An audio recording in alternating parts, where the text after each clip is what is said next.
여보세요? 네, 여기 경찰서인데요. 뭉클 아파트 1동 2호 사시는 거주자시죠? 예, 근데요, 무슨 일이에요? 저희가 수사하다가 좀 필요한 정보가 있어서 그러는데 그 집에 얼마 전까지 살다가 이사 가신 분, 그 새 주소 혹시 알고 계세요? 아니, 경찰이 뭐 그런 것도 못 찾아가지고 이런 전화를 해요? 따깍.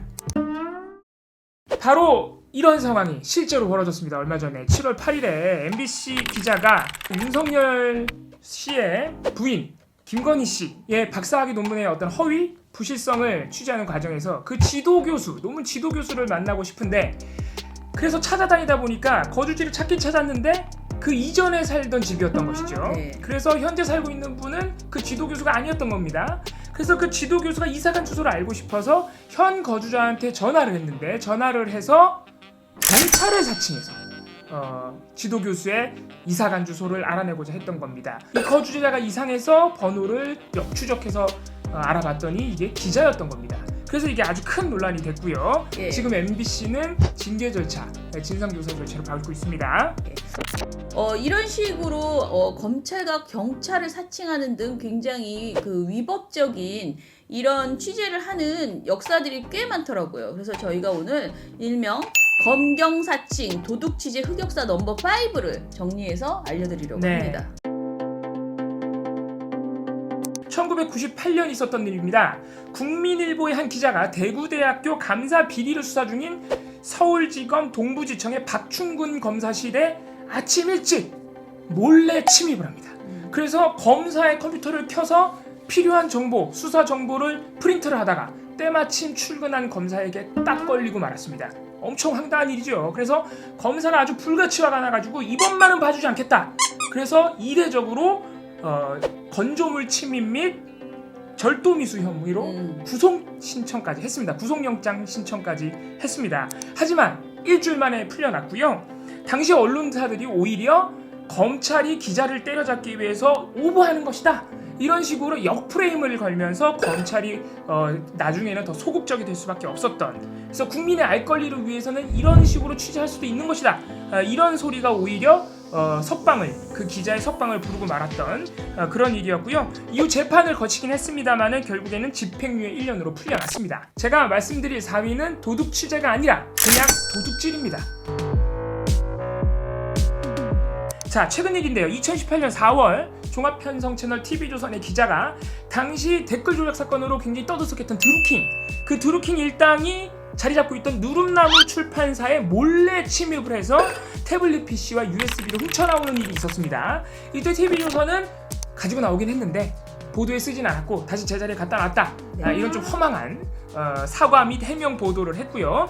이게 검찰로 넘어가긴 했습니다만 검찰이 불기소 처분하면서 그냥 넘어갔습니다. 그러니까 남의 거 훔쳐나왔는데 불기소 처분이 된 거죠. 자, 더 황당한 사례 2012년에 있었습니다. 중앙일보 기자가 2012년 3월부터 6월까지 무려 9차례나 무려 서울중앙지검 사무실 컴퓨터에 있는 자료들을 훔쳐나왔습니다. 이분은 대도예요. 그러니까 검찰 컴퓨터에서 9번이나 자료를 훔쳐나온 겁니다. 대단하신 분이죠. 1심 징역 8개월, 2심에서는 집행유예 2년으로 풀려났습니다. 1993년에 있었던 일인데요. 상지대학교의 재단비리 사건이 시끌벅적했어요. 사실 상지대학교는 지금은 대학민주화의 상징적인 학교로 여러분들이 더 많이 알고 있을 거예요. 그런데 이 상지대가 정말 재단비리, 그러니까 사학재단 비리의 대표적인 학교거든요.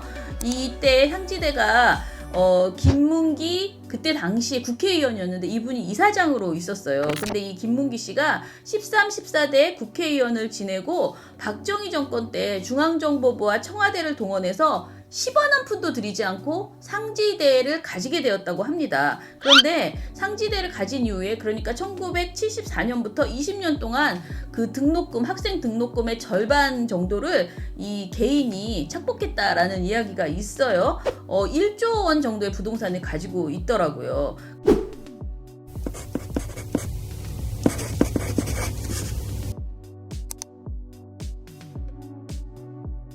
굉장히 뜨거운 이슈였어요. 그러니까 국민일보의 기자 한 명이 무리수를 둔 거예요. 상지학원재단의 운영 자금 입출금을 담당했던 상호신용금고의 부장을 다방으로 불러냅니다. 그런데 그냥 불러내면 안 올 거 아니에요? 그러니까 불러내는 과정에서 자기가 기자가 아니라 대검찰청 수사관이다 이렇게 사칭을 한 겁니다.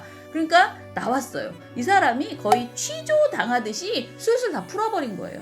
그러니 당연히 엄청난 특종을 하게 되었죠. 정말 압박 취조의 결과로 굉장히 큰 특종을 했어요. 보도 이후에 이 사람이 신분을 사칭했다는 사실이 드러났습니다. 결국 검사가 너무 화가 나서 이번엔 무조건 사법 처리한다 라고 하면서 강경한 입장을 보였습니다. 하지만 해당 언론사의 로비 그리고 재발 방지 약속 등으로 이때 역시 조용하게 막을 내렸고요. 해당 기자는요 타부서로 인사조치하는 정도로 그쳤습니다. 검찰은 기소조차 하지 않고 마무리됐어요. 1994년인데요. 상문고등학교 재단 비리 사건이 있었습니다. 네. 이 상문고등학교의 교장과 그의 아내인 이사장이 학생부 성적을 조작하고 공금을 횡령하고 이런 갖가지 비리 그리고 교사들에 대한 횡포 이런 것들로 인해서 학교가 굉장히 뒤숭숭했던 거죠. 이 일부 양심적인 교사들의 양심 고백으로 이 사건이 드러날 수 있었는데 이것을 취재하던 중앙일보 기자가 또 너무 욕심을 부려서 불법을 저지릅니다. 상문고등학교 서무 담당자 집을 찾아가서 내가 검찰청에서 나왔다 이렇게 또 윽박을 지른 것이죠. 그래서 집에 들어가가지고 상문고등학교 관련 서무 자료들, 서무 서류들을 갖고 나옵니다. 이것도 그러니까 사칭에다가 도둑질까지 겹친 거예요. 그래서 역시 검찰이 화가 났습니다. 기소했고 1년을 구형했습니다. 하지만 재판부는 이렇게 판시했습니다. 명백히 죄가 인정되지만 그동안 언론계 선배들이 별 죄의식 없이 해온 취재 관행 때문에 후배가 그 죄를 모조리 뒤집어 쓴다는 것은 억울한 측면이 있다. 결국 선고유예로 풀려났습니다. 2002년에 있었던 굉장히 유명한 사건입니다. 고위공직자, 검사, 언론인 등 그야말로 사회 고위층 인사 130여 명이 분당에 있는 한 고급 아파트를 특혜 분양받았다는 거예요. 최근에 LCT 특혜 분양 이거랑 굉장히 비슷한 거죠. 그런데 이 사건을 KBS 추정 60분이 취재해서 분당 백궁정자지구 용도 변경에 공무원들이 불법 개입했다라는 의혹을 적극 파헤쳤거든요. 문제는 이 보도에서 그러니까 추정 60분에서 핵심된 내용이 당시 재선을 노리면서 단체장 선거를 준비하고 있던 성함이 김병량 성남시장 이 시장의 육성 녹음 테이프가 들어있었어요. 그런데 이 시장이 이후에 반박 기자회견을 열어서 그 목소리가 내 목소리인 건 맞다. 내가 말한 건 맞다. 그런데 당시에 그 PD가 검찰을 사칭해서 내가 그 말을 한 것이다. 이거는 불법이다. 이렇게 이야기를 하면서 PD를 검찰에 고소했습니다.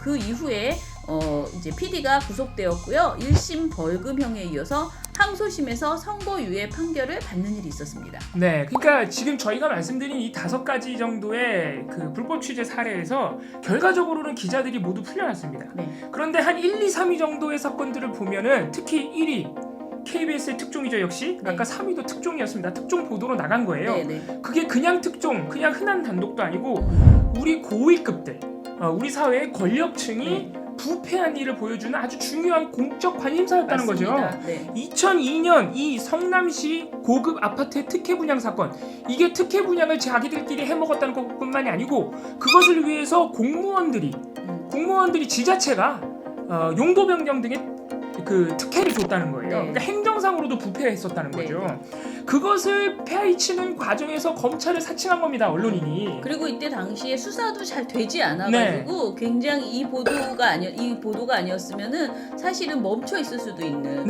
흐지부지 될 수 있는 사안이었어요. 바로 그것 때문에 우리가 고민이 깊어질 수밖에 없는데요. 수사기관도 수사를 잘 안 하는 부패, 권력층의 비리 이런 것들을 언론이 대신 나서서 열심히 해주는데 그 과정에서 불법을 저질렀다. 보도도 좋은 보도를 결국은 냈는데 불법을 저질렀다. 그러면 우리가 그 불법을 봐줘야 되냐? 사법부는 봐준 겁니다.